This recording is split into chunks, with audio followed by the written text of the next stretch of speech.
이 시즈캔디로만 무려 100배 수익이 났습니다. 워렌 버핏이 이 두 종목을 왜 투자한지 아십니까? 자, 오늘은 미국 유통기업, 특히 외식 기업들에 대해서 좀 공부를 해보겠습니다. 근데 이 영상을 여러분이 끝까지 봐주시면 일단 미국에서 음식료 투자하는 법을 좀 알게 되실 거고요. 한국의 음식료랑 뭐가 다른지, 그리고 어떻게 투자해야 되는지 알 수가 있습니다. 그리고 제가 간혹 얘기하는 브랜드들에 대해서 대략적인 흐름을 좀 아실 수가 있을 것 같고요. 마지막으로 이 영상이 조회수 1만이 넘으면 제가 댓글에 여러분들이 먹방을 좀 해달라는, 그러니까 요청하시는 브랜드가 있으면 제가 가서 먹어보고 여러분들한테 이 종목 분석도 해드리겠습니다. 뭐 피자헛이나 스타벅스 같은 데는 여러분도 다 가보셨을 텐데 워렌 버핏이 보유한 데어리퀸이나 시시캔디 같은 거는 여러분들도 잘 못 가보셨을 테니까 제가 대신 가보고 영상도 찍어드리도록 하겠습니다. 자, 2023년도에 미국의 이제 프랜차이즈 지도를 제가 가져와 봤는데요. 제가 오늘 치피라를 말씀드리려고 하는데 치피라를 햄버거로 알고 계시는 분들이 많더라고요. 근데 치피라는 햄버거가 아니고요. 미국에서는 치킨이랑 샌드위치로 분류가 됩니다. 그래서 약간 우리가 좀 어색할 수 있는데 미국에서 샌드위치라는 거는 동그란 햄버거 빵을 쓰느냐 아니냐가 중요한 게 아니고요. 그 패티를 소고기 패티를 쓰느냐 아니면 닭고기 패티를 쓰느냐에 따라서 달라집니다. 그러니까 소고기 패티를 쓰면 햄버거고 닭고기 패티를 쓰면 샌드위치로 구분이 됩니다. 그래서 치피라는 샌드위치랑 치킨 전문점으로 분류가 됩니다. 자, 근데 투자 관점에서 보자면 되게 재밌는 게 뭐냐면 이 대부분의 브랜드들을 미국에서는 사모펀드 그리고 굉장히 거대한 운용사죠. 블랙락과 뱅가드가 가지고 있습니다. 대표적으로 DQ는 워렌 버핏이 갖고 있고요. 그 다음에 스타벅스나 맥도날드는 뱅가드와 블랙락이 가지고 있습니다. 그리고 버거킹은 사모펀드죠. 3G 캐피탈이 갖고 있고요.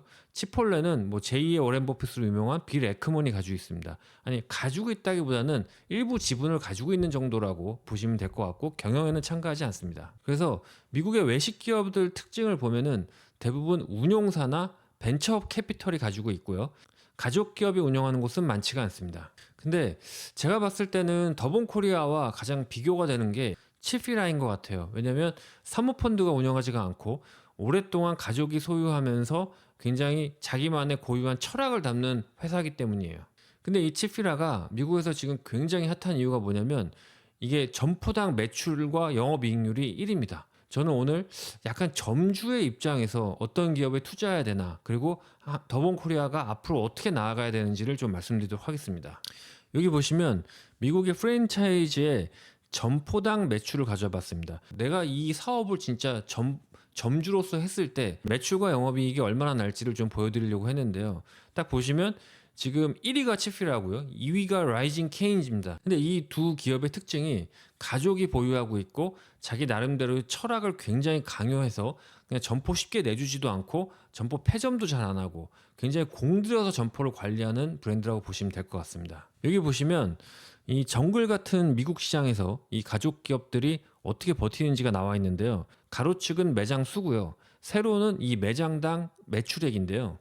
압도적으로 치피라가 1위입니다. 그리고 2위가 라이징 케인즈예요. 그러니까 이것만 딱 보셔도 백종원의 더본코리아가 어떻게 매출을 일으켜야 되는지가 잘 나와 있죠.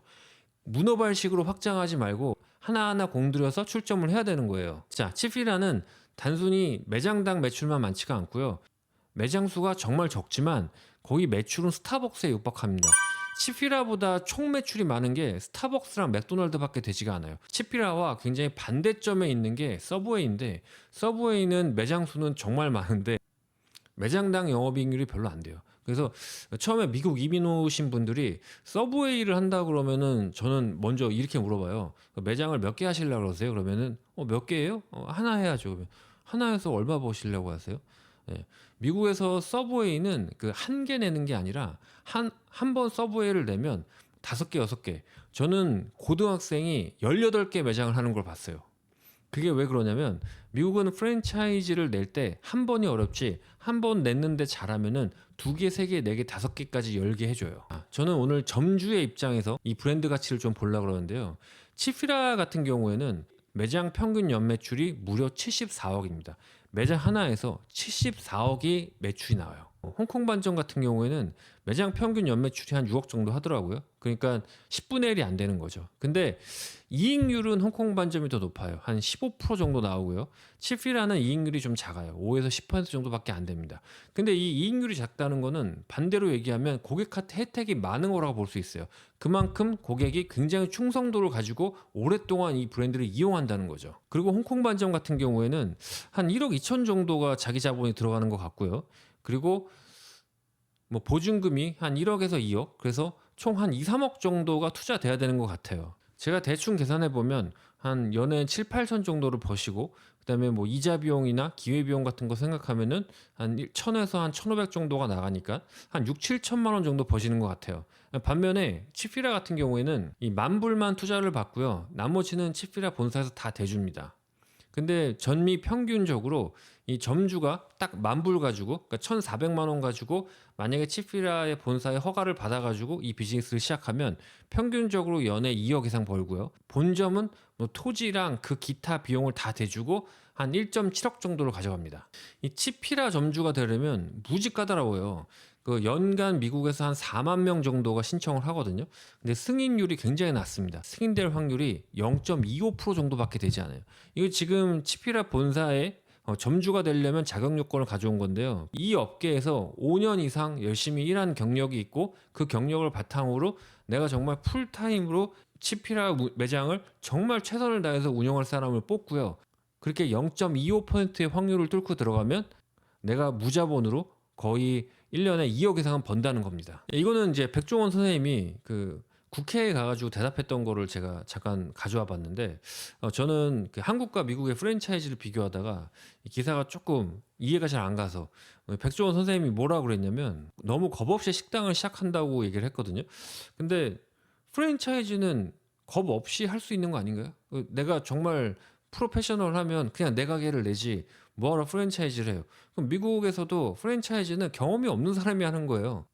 그리고 여기서 제가 좀 이해가 안 가는 게, 미국 사례를 들면서 미국은 새로운 자리에 식당을 열려면 1, 2년이 걸린다. 근데 이거요, 그 미국에서 엄청나게 1, 2년 동안 정말 심사숙고하고 열심히 노력해가지고 가게를 여는 게 아니에요. 제가 지금 미국에서 식당 하는 사람 10명 이상 아는데요. 1, 2년이 걸리는 건 맞거든요.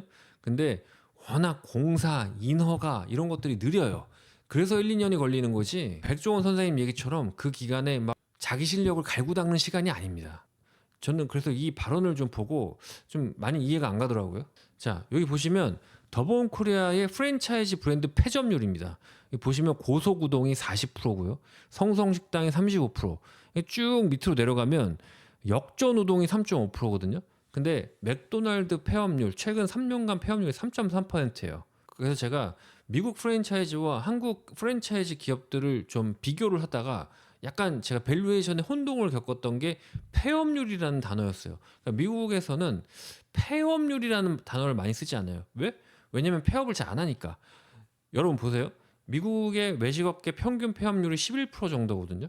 근데 주요 브랜드들은 3%가 안 돼요. 그러면 주요 브랜드가 아니라는 거는 거의 들어가는 돈이 별로 없다는 거예요.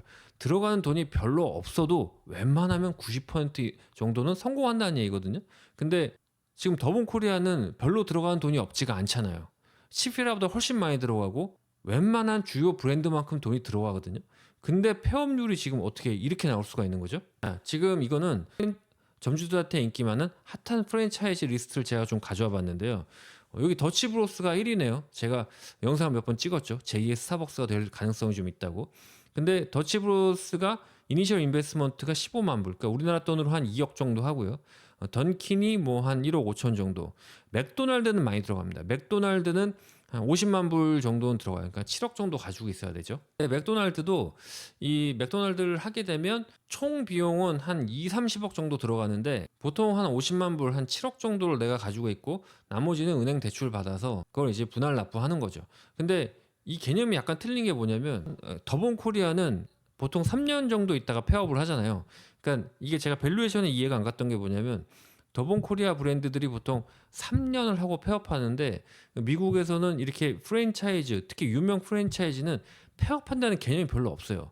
돈을 많이 받는 브랜드들, 예를 들면 맥도날드, 뭐 라이징 케인 이런 회사들은 비싼 대신에 그걸 나중에 또 그 값을 받고 팝니다. 그래서 또 그 값을 팔 수 있기 때문에 투자가 들어오는 거고, 투자가 들어오니까 또 이 돈을 많이 받겠죠. 그리고 여기 더치브로스 같은 경우에는 굉장히 의미가 있는 게 뭐냐면, 실적이 저조하잖아요. 그러면 본사가 점주한테 가게를 사줘요. 그래서 폐업률을 확 낮춰버립니다. 그리고 여기 폐업한 것도 보니까 시안이 불안해서 폐업한 거지, 이 브랜드 가치가 떨어져서 정말 장사가 돼서 폐업하는 경우는 별로 없더라고요. 자, 마지막으로 워렌 버핏의 프랜차이즈 투자를 제가 좀 말씀드릴게요. 워렌 버핏이 시즈 캔디와 데어리 퀸을 갖고 있어요. 근데 이 시즈 캔디로만 무려 100배 수익이 났습니다. 워렌 버핏이 이 두 종목을 왜 투자한지 아십니까? 이 두 기업은 굉장히 오랫동안 소비자들의 사랑을 받으면서 지속할 수 있다. 그 말은 바꿔 말하면 점주들이 오랫동안 돈을 충분히 잘 벌면서 유지할 수 있다는 거예요. 폐점률이 1, 2%밖에 안 됩니다. 이 폐점률이 1, 2%라는 거는 미국에서 마약하거나 총 쏘거나 감옥 가지 않는 한 웬만하면 망하지가 않는다는 거예요. 여러분이 미국의 식음료 회사를 투자할 때 가장 많이 보셔야 될 게 점주들의 폐업률이고요. 이 기업 분석을 해볼 때 한번 점주의 입장에서 이거를 가게를 인수했을 때 돈이 벌리는지, 돈이 얼마나 벌리는지, 그리고 이걸 계속 할 수 있을지를 따져보면 이 기업이 계속 잘 될지 안 될지가 나오고요. 기본적으로 프랜차이즈 기업은 점포수가 늘어나야 이 회사가 돈을 버는 구조입니다. 그러니까 미국이 폐업률이 굉장히 낮기 때문에 정말 월가에서 이렇게 많이 투자하고 돈도 많이 버는 겁니다.